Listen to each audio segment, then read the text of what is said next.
SIR के पहले चरण के बाद देखिए बिहार में ड्राफ्ट मतदाता सूची जारी कर दी गई है। राजनीतिक दलों को ड्राफ्ट की कॉपी सौंप दी गई है।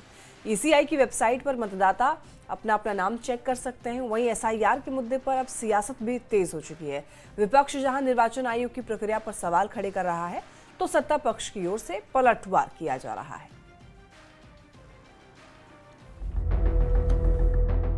बिहार में होने वाले आगामी विधानसभा चुनाव को ध्यान में रखते हुए चुनाव आयोग ने शुक्रवार को वोटर लिस्ट का मसौदा यानी ड्राफ्ट जारी कर दिया। यह लिस्ट 1 महीने तक चली विशेष गहन पुनरीक्षण यानी एसआईआर प्रक्रिया के बाद तैयार की गई है।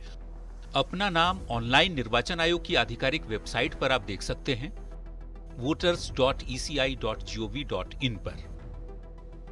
बिहार के सभी 38 जिलों के डीएम के साथ निर्वाचन आयोग ने लिस्ट साझा की है। इसके साथ ही सभी राजनीतिक दलों को ड्राफ्ट की कॉपी भी सौंप दी गई है। निर्वाचन आयोग की लिंक पर क्लिक कर आप आसानी से अपनी जानकारी चेक कर सकते हैं।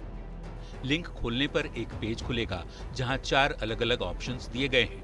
वहां आपको सबसे पहले राज्य में बिहार चुनना होगा, फिर अपने जिले और विधानसभा क्षेत्र का नाम सेलेक्ट करना होगा। मतदाता सूची पुनरीक्षण अभियान पर विपक्ष लगातार सवाल उठा रहा है। विपक्षी दलों का आरोप है कि जिन लोगों के पास दस्तावेज नहीं है, उनका नाम लिस्ट में नहीं जोड़ा जा रहा, जिससे कई योग्य मतदाता बाहर हो जाएंगे।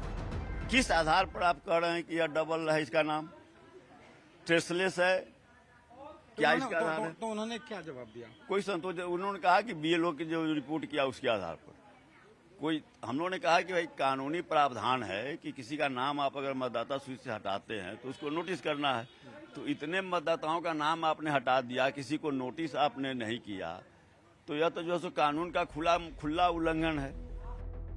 विपक्ष के आरोप पर डिप्टी सीएम विजय सिन्हा ने पलटवार किया है। विजय सिन्हा ने विपक्ष पर संवैधानिक संस्थाओं के अपमान करने और जनता को भ्रमित करने का आरोप लगाया है।